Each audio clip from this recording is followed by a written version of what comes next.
Patapos pa lang ang school year pero ilang colleges at universities na ang humihiling sa CHED o sa Commission on Higher Education na payagan silang magtaas ng matrikula at iba pang bayarin sa susunod na taon.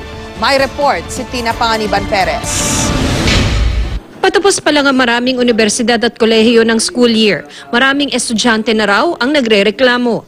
Nakaamba na naman daw kasi ang pagtaas sa matrikula at iba pang bayarin. Sa taon pong ito, batay doon sa independent monitoring ng Kabataan Party List at ng mga ibang youth groups, 400 yung schools and universities na magtataas po ng matrikula at iba pong mga bayarin. Sa pagdinig ng House Committee on Higher and Technical Education kanina, kinumpirma ng Commission on Higher Education na naghain na ang mga universidad na ito ng application para sa tuition increase. Hindi sinabi ng CHED kung ilang porsyento ang hinihingi ng mga universidad na ito. Ang hiling na tuition increase, pag-aaralan pa raw ng CHED. Pero sabi ng Kabataan Party List, ang kita raw ng mga universidad na karamihan mga pribado, umabot na raw sa bilyong piso.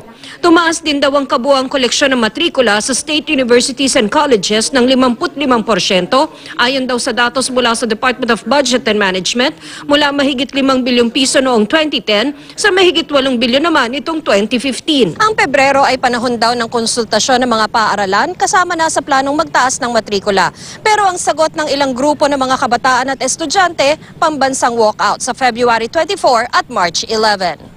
Ang buwan ng Pebrero po ay buwan ng pagmamahalan ng tuition and other school fees na talagang kaya nagsusumigaw yung ating mga estudyante na ayaw na nilang magmahal muli ang kanilang tuition at iba pang bayarin. Ayaw na naming magmahal ang matrikula at magwo-walk out kami sa mga pamantasan. Hindi po pwedeng forever na lang nagtataas ang matrikula.